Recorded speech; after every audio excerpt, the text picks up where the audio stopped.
If you're looking at purchasing or selling a townhome or condo, you've come to the right places. We're looking at the Metro Atlanta market when it comes to townhomes and condos. And I'm going to talk about why this market is very different than the single family market.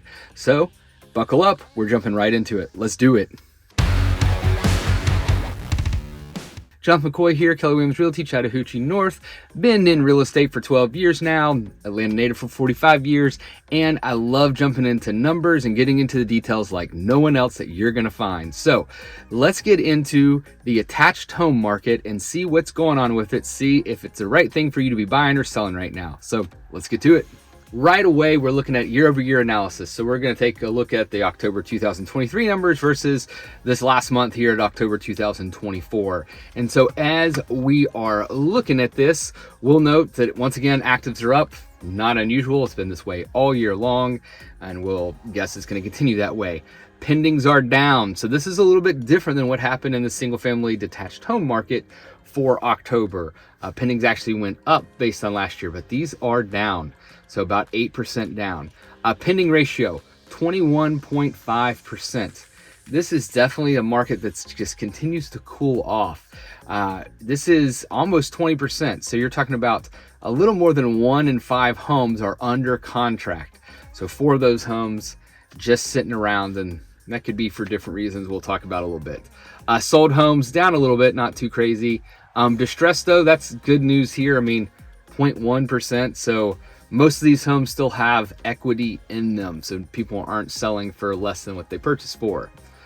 Failed, man, this is almost 50%. 48.8% of these listings have failed compared to 33.1% last year.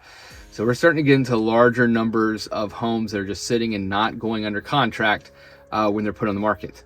Month supply of inventory, look at this, almost doubled. So we're sitting at 4.8. And that's not almost doubled. I don't know what I'm talking about. 2.9 is it's going to be 5.8. So anyways, increased a lot. So up 1.9 months. So 4.8 months of inventory.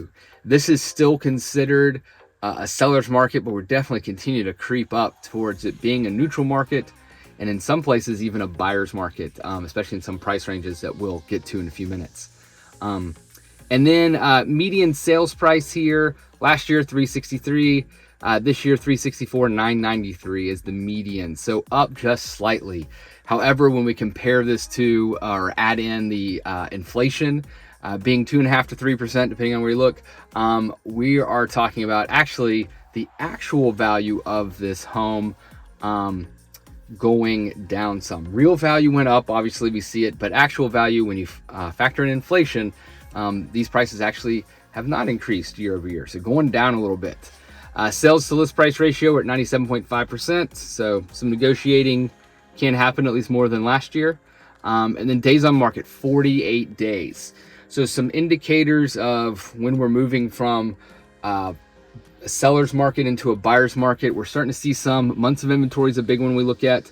Also, number of failed listings, pending ratio, all of these are contributing, and then days on market. Once this is hitting like 60 days on market, we start getting to a neutral market. Once this is at 6 months of inventory, we're talking about a neutral market. When we're looking at pending ratios starting to become lower than 20%, once again, we're looking at a buyer's or a neutral market, and then even lower as a buyer's market. So stay tuned. This looks like this trend just continues to be going, at least for these attached homes. 6 months trend. So let's take a look. Now, I've commented on here lots of times that there's seasonality in the market. That's especially true for single family detached homes. For attached homes, while it rings true that there is seasonality, it just doesn't factor in as much. It does play a role, but doesn't factor in as much. So when I'm looking at how the market's going, sometimes the attached home market can tell me a little bit better of a story, especially when I'm looking at the 6 months trend. So actives, we can see continue to go up all the way through October. Pendings have gone down. So again, softening in this attached home market. And we went back in May to 30.2 pending ratio, all the way down to now 21.5. So definitely a slowdown in it. We got more homes on the market, less homes being purchased. And if we look at the close, we did have a little jump up from September to October. Again, not unusual when you look at seasonality. That happens every school year. When it starts in October, early September, we see a slowdown. October bumps a little bit back up. Once November and December hit in January, you're going to see even more of a slowdown. Once we get into that holiday season, people that are buying or selling are really serious about buying or selling then. So if you are looking to purchase, sometimes that November, December, January time is great, because if someone's selling, they really need to sell. And if you're buying when there's less people and pressure to purchase those, sometimes you can get a better value for a home. So keep that in mind if you are looking to purchase. However, some people out there might just be waiting right now. This market continues to soften. So months of inventory have gone down, or up, I should say. Went down slightly from September to October. Once again, seasonality kicks in. And let's look at the sales prices here. So we went 369, 470 here. Our high point actually was in September of 375, surprisingly. A little bit of an anomaly here. But now we're at 364, 993. So, it actually hasn't, it's gone up and down a little bit. It looked like back in August, I was really looking to see these prices would continue to go down at 352, 745. But they've popped back up. So, interesting to see there. Staying pretty steady. We saw compared to last year that we were up only 0.5%, but again, we're kind of seeing a steadying off in this market. We already looked at the sales to list price ratio. Days on market, 48 days. So definitely more days on market is occurring in this area. All right, looking at still all the single attached homes, I should say. So condos and townhomes. And look at these different markets. It's kind of crazy here as we look at it. We can see there's a lot of different things going on here, from 700,000 all the way up to 3 million. It goes buyers market, then balance, then sellers and buyers and sellers and balance and buyers. I mean, it's kind of all over the place. So we can see that there's a lot of fluctuation happening in this market. And then it's interesting to look at the lower value homes from less than 100 all the way up to 250. We're talking about balanced or a buyer's market in here. So maybe if you're looking to flip something in the attached homes, maybe you look in here. Maybe you can get a good deal on it. Definitely it's going to vary from area to area. Seller's market still remains from 250 up to 700. So we can see, but in this area in here, when we're looking at 364, 993. So 365 as our median sales price. So when we go in here in that area at 365, we're at 3.9 months. So this is kind of the area where the median, or most people, are kind of looking in this area. But yeah, I mean, look at these numbers continue to rise in terms of inventory. Got some thoughts here with this in terms of inventory. I really think what we're seeing here, there are so many, especially townhomes being built, especially ones closer to Atlanta, just because you have small amount of land and builders are just wanting to put more homes up. There's a need for more homes since we're a shortage. So they've really thrown up a lot of townhomes all around the Metro Atlanta area and the counties in the Metro Atlanta area. So you're seeing a lot of that. The question I have is, are we starting to saturate this market, or is there just enough demand for attached homes? I can tell you, at least in the metro area where I mostly serve at, that most people that come to me, whether it be single or married or have families and stuff, they're looking for single family detached homes most of the time. Not always. I've sold attached homes before, plenty, but I'll tell you that for the most part, the majority of them actually are looking for single family homes. So when we start throwing more and more of these attached homes on the market, we might be starting to saturate these a little bit. So keep that in mind if you're purchasing. If you're an investor, attached home market could be okay. The problem with that is buyers too, is HOA fees. Sometimes you definitely have to factor those in when you're purchasing one of these homes, because not only do you have your mortgage payment, but then you have your monthly HOA fees, and some of them can be pricey. All right, now we're going to break down townhomes and condos. We're going to separate them out a little bit and take a look. So we are looking year over year, and the difference for townhomes, we can see closings are down Failed are up, so not unusual. But we can see the median sales price for townhomes is sitting at 408,500. So this is up slightly, almost 1%. Still, when you factor in inflation, down in a little bit for real value. Still, the list price ratio 97.8, 47 days on market. So a little bit different when you look at this. If you're just looking at townhomes for median price, when you look at condos, you can see that they're sitting at 308 for the median sales price. We can see closings down a little bit. Failed listings, look at this. Went from 37.3 to 70.7 failed listings here. So you're talking about only 30% of condos are selling right now, and 70% are staying on the market without anybody offering and coming off. So it's very interesting here. That seems like a high number for still having an increase in sales price and only 96.8% sales to list price ratio. I'm expecting either these list price to come down or this ratio to start dropping even more for the condo market. And as I've stated in a couple videos in the previous months here, this condo market and overall attached, but definitely the condo market, softening more and more. Is this an indicator of things to come? I personally think that we just have too many condos, townhomes available for what the demand is right now.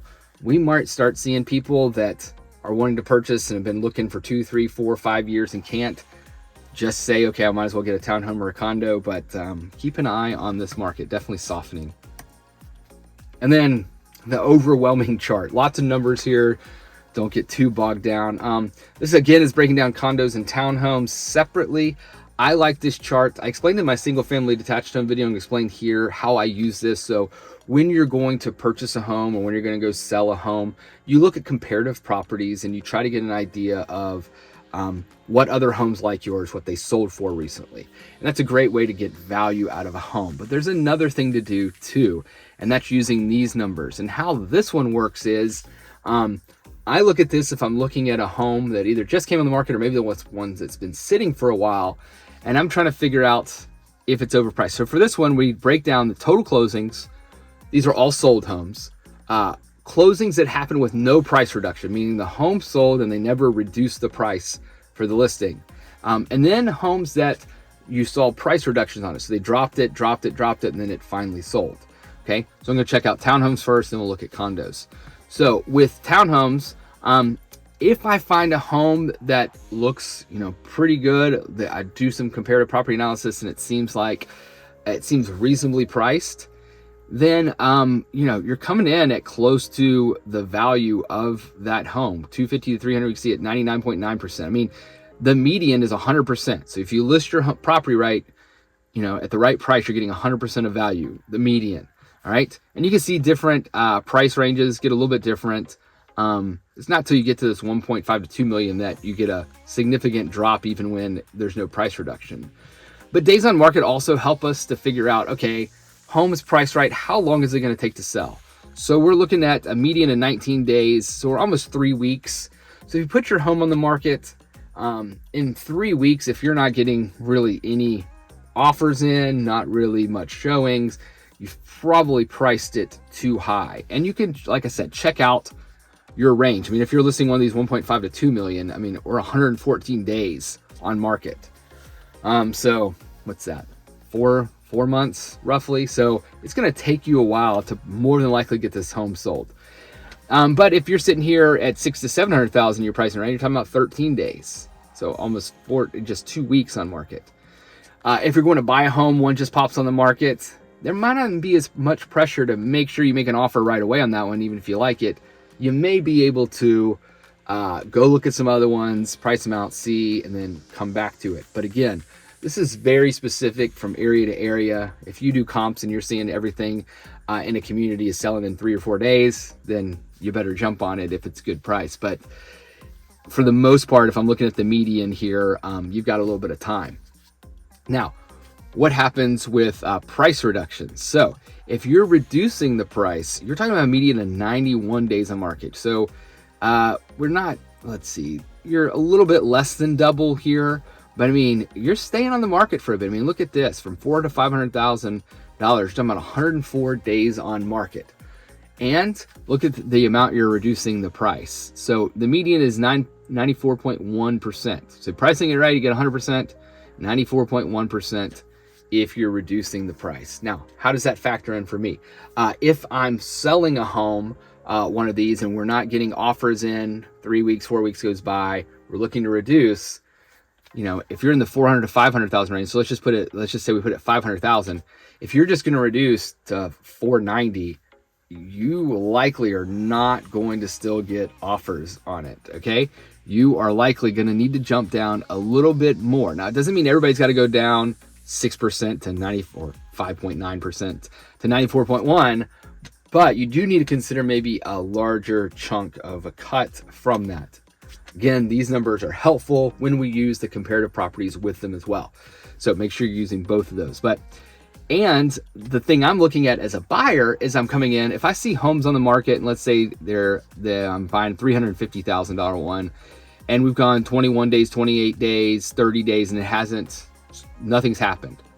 Well, I'm starting to look and say, okay, I've got time on this one to look, and maybe I'm looking at a big reduction in it. Maybe I'm offering, 5.2% less than that 350. So this just kind of gives me an idea. I'll use comps and I'll use these numbers to give me an idea for buyers and sellers of what we should do and what's happening in the market.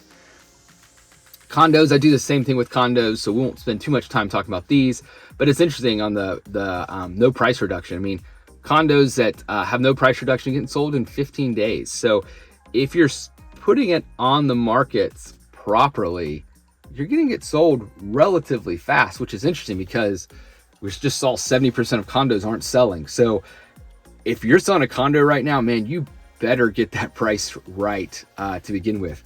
If you're getting it wrong, look at this, 97 days median, and you're only getting 92.9% of your list price. So we either got a lot of people overpricing condos, and I can tell you the one thing that you got to worry about with overpricing is this, and I see it every time. If a home has been on the market for 30 days, 60 days, 90, if that's happening, every time when a buyer that I'm working with, they always ask, what's wrong with the property? Every single time, what's wrong with the property? And so even if you finally reduce it down to that correct value, and they see it's been on the market for 90 days, they're going to say, what's wrong with the property? And then they're still going to undercut your price. So if you put it too high and you finally get down to maybe what the right price is, you still may not get that because people are thinking something's wrong with your property. So make sure you're putting it at the correct price. What are your thoughts on this condo and townhome market? Is it softening? Is this just a little blip with seasonality? It's going to be interesting to see what these numbers are going to do. Now, if you missed my single family detached home video, you can find that video. I'll put a link in it for that video.